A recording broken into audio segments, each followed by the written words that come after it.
Olá, sejam bem-vindos ao Oráculo Político. Muito bem, hoje vamos falar de um assunto um tanto quanto interessante: economia. Mas vamos falar um pouco de economia no intuito de trazer uma luz para o futuro. Veja só, a solução que nós acreditamos aqui que precisa ocorrer no Brasil, ela precisa vir da esquerda brasileira mesmo, né? Do PT, eu digo, especialmente em relação ao PT. Por quê? Porque é extremamente importante que haja uma reorganização de forças sociais no Brasil, né? E essa reorganização de forças, ela passa unicamente pelo combustível central das transformações econômicas, que é a moeda, né? Nós temos que compreender que na verdade, eu acho que existe uma consciência agora momentânea nascendo de que o plano real, ele, na verdade, ele foi uma consequência de todo um alinhamento do Brasil em relação ao imperialismo americano, né? O plano real, ele é uma moeda que é basicamente uma espécie de filial do dólar, né? Vale lembrar aí, eu acho que talvez seja interessante momentaneamente pensar o que é o capitalismo brasileiro. O capitalismo brasileiro, ele é uma filial do capitalismo norte-americano, né? É como se fosse uma franquia, né? Ou seja, é um capitalismo introjetado de fora para dentro e sustentado de fora para dentro, né? O nosso regime econômico, né? Então, ou seja, o que vale dizer que o real, ele é uma moeda que é movida a dólares, né? Ele é uma moeda em que, ao se introjetar dólares no real, na verdade, você acaba baixando o preço do real. E quando você tira dólares do real, você aumenta o preço do real. O real, ele é movido a dólares. É como se a moeda brasileira tivesse como combustível, como base de sustentação, uma outra moeda que é a moeda norte-americana, de um modo geral, que é o dólar. Isso acontece com várias outras economias, né? Que especialmente aí as economias terceiro de subdesenvolvimento aí, terceiro mundistas, né? E eu acho que nós achamos aqui que o caminho que a esquerda precisa propor ao Brasil, a esquerda que eu digo, a esquerda que compreende, que tem a conexão com o trabalhador e com o povo brasileiro, essa conexão precisa compreender, precisa ocorrer na medida em que é necessária a compreensão de que o real, ele é, em última instância, uma moeda elitista, uma moeda que funciona à base de concentração de renda. Ele é o motor, o real, ele é o motor da concentração de renda. Então, é uma reflexão que precisamos começar no Brasil, é uma reflexão importante, né? Tendo em vista aí a perseguição ao PT, né? Tendo em vista que grandes nomes do Partido dos Trabalhadores aí que foram grandes estrategistas dos governos Lula e Dilma, na medida em que eles conseguiram magistralmente utilizar a própria estrutura econômica do capitalismo, do capitalismo baseado no real para favorecer o povo brasileiro, nós temos que fazer uma referência a esses economistas e a esses administradores públicos que foram muito importantes, né? Me refiro aí a Guido Mantega, o ministro da Fazenda, muito importante. O Guido Mantega Podemos aí colocá-lo no hall de um grande economista, uma grande figura da economia nacional, talvez uma das maiores mentes que já surgiu aí dentro do Estado brasileiro, né? Temos que referenciar também Antônio Palocci, também que ocupou este cargo e foi um personagem extremamente importante na estruturação do governo petista. Isso no plano econômico, né? Lógico que no plano político tivemos o José Dirceu, que é uma referência extremamente importante, mas que não é nesse assunto desse vídeo ele não vem ao caso, mas também é uma referência importante, apesar que é uma figura política, não econômica, né? Mas voltando aí na questão da economia, é extremamente importante que a esquerda comece, e quando eu digo esquerda, eu me refiro à esquerda verdadeira, né? Que é o PT e a sua base social, né? Não a esquerda, essa esquerda, digamos assim, elitista, né? Existe uma esquerda elitista, que é uma esquerda também, mas eu acho que essa coisa de identidade da esquerda é uma coisa que precisa ser refletida com bastante compreensão, né? Esquerda é basicamente uma luta para você desenvolver uma sociedade igualitária. E uma sociedade igualitária é a menor diminuição entre as classes sociais. Isso é a esquerda, né? Evidentemente que isso é a esquerda no plano, digamos, econômico, social, político, né? No sentido clássico. Evidentemente que a esquerda, no sentido moderno ou pós-moderno, adquiriu uma conjuntura de rebeldia ao Estado, né? A revelia do Estado, né? E nesse sentido, uma revelia ao poder, né? É um pouco muitos pensadores do século XX, entre eles Michel Foucault, Gilles Deleuze, eles são figuras que são pensadores de esquerda, que contribuem com uma identificação de esquerda no intuito de uma revolta ao Estado e no sentido de um rompimento com o Estado e de um rompimento com o poder. Esse tipo de esquerda é uma esquerda que, por um lado, tem um valor importante no intuito da compreensão do sistema, mas, por outro lado, é uma esquerda que, em última instância, acaba sendo nula dentro dos acontecimentos políticos preponderantes, né? Então, é necessário que a esquerda, e eu me refiro à esquerda que atua politicamente e economicamente, compreenda o caminho que ela precisa adotar agora, né, tendo em vista que ela está sendo perseguida. Eu falo isso porque esse vídeo ele não é um vídeo especialmente voltado para o presente, né? O atual contexto da esquerda é um contexto de proteção do PT, é um contexto de defensiva, né? Proteção ao Partido dos Trabalhadores e proteção ao Lula, né? Apoio ao Lula. E isso é muito importante, né? Isso é uma coisa que precisa ocorrer mesmo. Temos que apoiar o Lula, temos que proteger o Lula e temos que, inclusive, reverenciar o Lula como um grande nome, um grande político, talvez o maior político popular da história desse país, e é mesmo.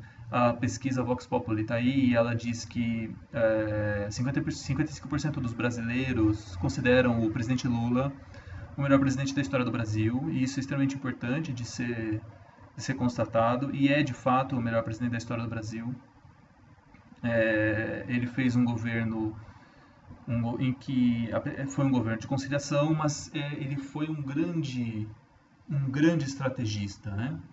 Eu acho que o Lula ele concentrou dentro da sua estratégia política e dentro da sua equipe econômica e política e dentro do caminho que ele acabou adotando para o Partido dos Trabalhadores, ele adotou uma estratégia muito, digamos assim, eficiente, duradoura e muito próspera para o Brasil, né? O PT ele escolheu um caminho que foi um caminho momentâneo para aquele contexto, para o momento daquela época, né? Do Brasil que estava falido socialmente, e aí você O caminho que a esquerda adotou foi um caminho de conciliação com a burguesia, no intuito de utilizar os mesmos instrumentos que a burguesia utiliza, no intuito de fazer um governo popular para as pessoas, né? Colocar os pobres no orçamento, como o próprio presidente Lula diz. É um caminho importante, é um caminho que nós momentaneamente devemos lutar para retomá-lo, né? Mas sobre as perspectivas realistas, existe como primeira opção uma eventual vitória eleitoral, certo? Em 2018. Ou seja, toda essa estratégia ela tem como pré-requisito a existência de eleições normais em 2018, nos mesmos moldes que foram as outras eleições que o PT venceu, né? 2002, 2006, 2010 e 2014. Ou seja, é uma estratégia que em última instância, ela está a reboque de eleições diretas para presidente, de eleições diretas para o Congresso Nacional, certo? No entanto, a conjuntura política está em transformação. Por que eu digo isso? Assistimos na quarta-feira, anteontem, nós assistimos a vitória de Michel Temer na Câmara dos Deputados. Michel Temer, ele sai fortalecido aí do seu embate contra as conjunturas que desejavam a sua retirada. Ele saiu vitorioso, né? E por consequência saiu mais forte, né? Michel Temer, ele está hoje, no atual momento, não sabemos até que ponto isso pode durar, porque é uma situação instável, né? Ele está momentaneamente mais forte que o próprio PSDB, né? E agora a tendência é que Michel Temer distribua os cargos que eram do PSDB, no chamado fisiologismo, né, do nosso sistema político. Ele substituirá os cargos do PSDB para os cargos dos partidos, para os membros dos partidos de sua base aliada, né? E consequentemente, dos políticos e dos partidos que o ajudaram na sua permanência ao poder. E aí existe uma sinalização desse grupo centrista, né, neoliberal, mas centrista, e ao mesmo tempo de direita, e ao mesmo tempo elitista, alinhado com o imperialismo americano. Existe aí uma sinalização de deturpação do sistema político eleitoral do ano que vem. Algo previsto pelo oráculo. É extremamente importante que você assista aos vídeos anteriores. Nós prevíamos isso, e isso está em vias de acontecer. Ocorrerá uma alteração do sistema político, né? E essa alteração do sistema político vai fechar um ciclo que começou em 1988 e vai até 2018, né? Ou 2017 ou 2018. Esse ciclo de social-democracia, ele vai atingir o seu colapso, né, que está iminente, né? O colapso iminente da social-democracia brasileira, constituída no ano de 1988, e ele atingirá o seu colapso. O colapso neoliberal, né, que estava em constante avanço no governo FHC e que foi interrompido nos governos Lula e Dilma, e que agora voltou com grande intensidade aí, né? O que nos leva de volta à questão econômica. Evidentemente que, sob a perspectiva econômica, o capitalismo ele está entrando numa grande espiral, né, de drenagem de todos os recursos, né? E aí o Brasil, ele é um grande vórtex mundial, né? Por quê? Porque os Estados Unidos têm um olhar extremamente estratégico em relação ao Brasil, devido à sua poderosa eficiência energética, né? O Brasil tem uma poderosíssima eficiência energética, e essa eficiência energética, ela ela é extremamente importante para os norte-americanos, no intuito do capitalismo predatório simplesmente agir de maneira predatória e drenar os recursos naturais do nosso país.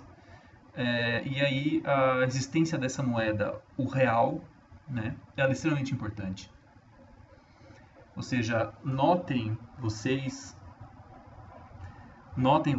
e é extremamente importante que vocês compreendam que o vórtex, o elemento econômico unificador do capitalismo predatório e da relação predatória entre Império e Colônia, Estados Unidos e Brasil, ou seja, essa correlação de forças na qual o Brasil ele é um mero território explorado, um mero perímetro no qual dentro desse período, dentro desse perímetro você tem um terreno baldio a ser drenado, né? E aí dane-se a população que está ali, ou seja, algo que sequer passa aos olhos do grande capital, né? O grande capital não vê pessoas, né? Ele vê capacidade de servir, né? Capacidade energética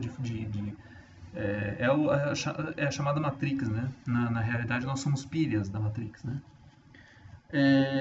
E é extremamente interessante que o plano real e essa moeda que é o real, ela funciona como sendo esse vórtex. E esse vórtex que em última instância é a grande engrenagem predatória do nosso país, né? É extremamente importante que a esquerda compreenda isso. Não resta dúvidas de que a esquerda precisa compreender isso quanto antes. Evidentemente que, na medida em que a esperança momentânea da esquerda é Lula e a expectativa de retornar ao contexto de 2002, algo que é extremamente complicado, né? Mas é uma luta, né? É uma luta importante, mas é necessário abrir os olhos para o pós-colapso, ou seja, o contexto de 2002 ele é visado pelos inimigos, né? Ele é visado pelo Império e ele é visado pelo grande capital e pelos seus estrategistas, ou seja, eles querem a todo custo evitar o contexto de 2002. O contexto de 2002, para que vocês possam compreender, o contexto de 2002, que é o contexto do segundo mandato de FHC, é um contexto no qual o neoliberalismo deixou o Brasil, na iminência do colapso social. O colapso social é o quê? É uma grande desestruturação das relações sociais que acabam desembocando para níveis elevadíssimos de violência, né, e instabilidade e caos. Isso está ocorrendo devido ao enorme índice de pobreza e miséria, né, e desemprego. Ou seja, a iminência daquele colapso forçou uma reação da esquerda, uma reação petista, e naquele contexto os estrategistas neoliberais eles não tinham a consciência e eles não tinham o ímpeto de deturpar o sistema político para evitar a vitória de Lula. Não, eles simplesmente deixaram ocorrer a vitória de Lula, porque na soberba das suas intenções, ou seja, Fernando Henrique Cardoso sempre foi uma figura soberba, né, uma figura arrogante, e o grupo o qual ele representava na época sempre foram figuras soberbas e arrogantes, tal como são a chamada imprensa golpista, né?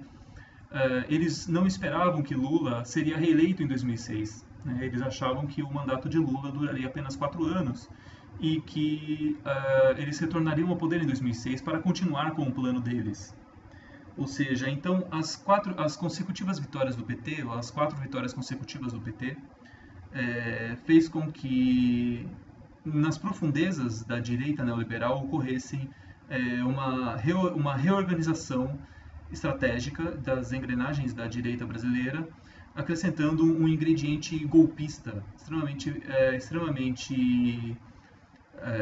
extremamente radical, movida pelo ódio antipetista e pela extrema-direita.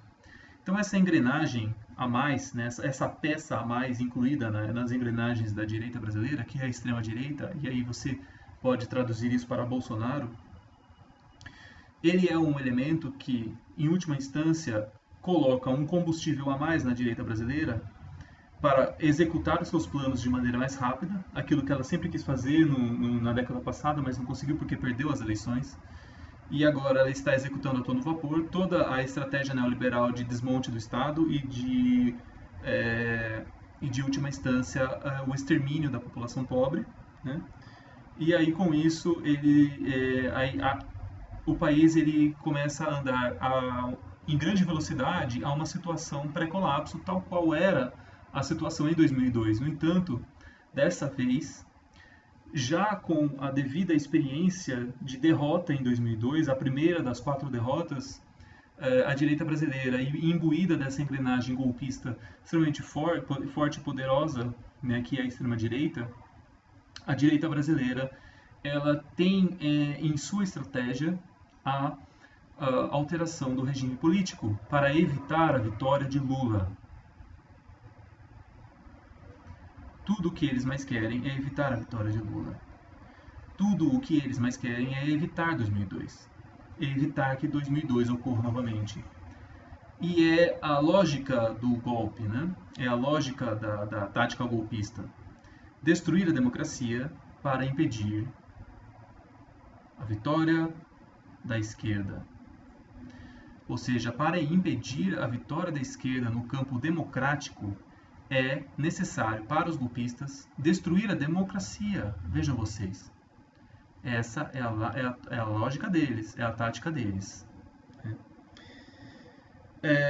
Nesse sentido, tendo em vista a condição que se coloca para 2018, ou seja, a condição de deturpação do regime político, de desconstrução e de destituição da democracia, que é o que está iminente, que é o colapso político iminente, além do colapso econômico, que é iminente também. Este vídeo já se adianta. Então, esse vídeo ele é uma vanguarda da situação futura, e é por isso que é extremamente importante que as pessoas de esquerda que estejam vendo esse vídeo, espero que elas estejam até aqui nesse momento vendo esse vídeo, é extremamente importante que elas compreendam que o caminho para a esquerda e talvez isso até seja uma lógica urgente, no certo sentido, algo que pode ocorrer de uma maneira deliberada, ou seja, espontânea. Quer dizer, não espontânea, né? Deliberado não é espontâneo, mas algo que possa ocorrer de maneira espontânea é a criação de uma nova moeda, a criação de uma moeda popular, né? Uma moeda alternativa ao real, um novo plano econômico que subverta a relação real-dólar, uma nova moeda que não seja capaz, que seja proibida de ser convertida em dólar, né? Ou seja, uma moeda na qual não se deve ser atrelada ao dólar. E uma moeda estritamente interna, né? Uma moeda nacional, né? Uma moeda popular, um plano econômico popular que vigore em território nacional, ou seja, uma moeda nacionalista, uma moeda anti-imperialista e, consequentemente, uma moeda que ela é proibida, né, por lei, de ser convertida em dólar. Ela tem que ser uma moeda incompatível com o dólar, né, para que com isso seja anulada a relação de dependência econômica brasileira, né? E aí com isso o Brasil reaqueça sua economia interna e se reestruture em termos de industrialização, né? E também consiga constituir uma nova burguesia, né, brasileira, nacionalista, né? Que é extremamente importante que isso ocorra, né? Uma burguesia nacionalista movida por uma moeda nacional, né? E que seja uma burguesia que rompa, né? Talvez uma burguesia de esquerda, né? mas que rompe com a lógica do imperialismo, que rompa com o dólar. E uma moeda popular.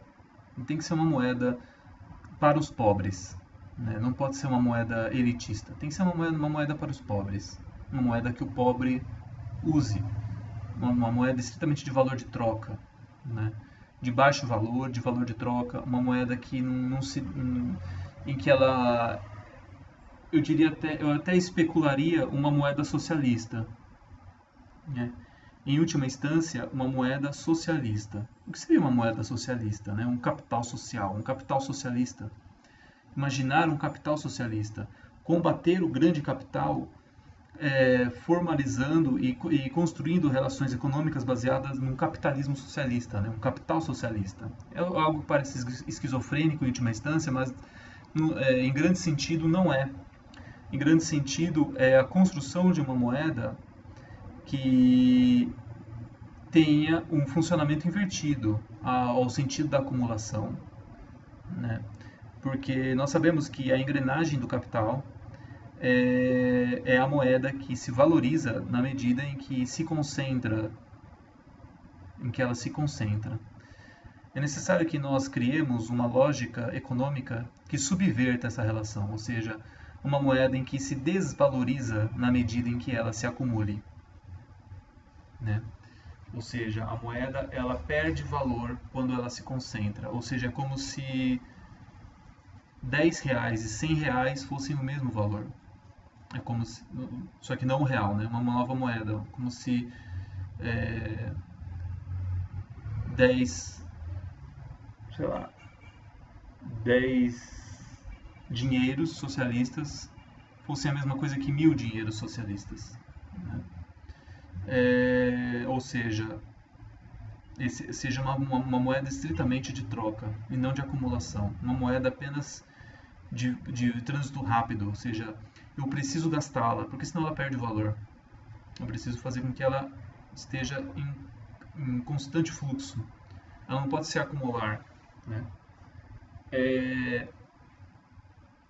Nesse sentido, é extremamente importante que uma eventual constituição dessa moeda quebraria o dólar no Brasil, quebraria o real, quebraria o dólar no Brasil, quebraria os grandes bancos brasileiros, desestruturaria completamente o capitalismo farsesco e a filial capitalista norte-americana no Brasil, e com isso abriria espaço para uma nova conjuntura econômica estritamente nacional e possivelmente transformasse o Brasil consolidaria o Brasil numa grande potência, uma potência com viés socialista e, sobretudo, um caminho que talvez já experimentado pelos 13 anos de PT, mas com a solidez que os 13 anos de PT não tiveram no sentido de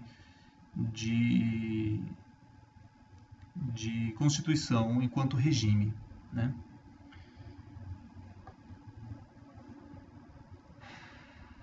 Bom, se você ficou vendo esse vídeo até agora, obrigado, primeiramente, e segundo, compartilhe.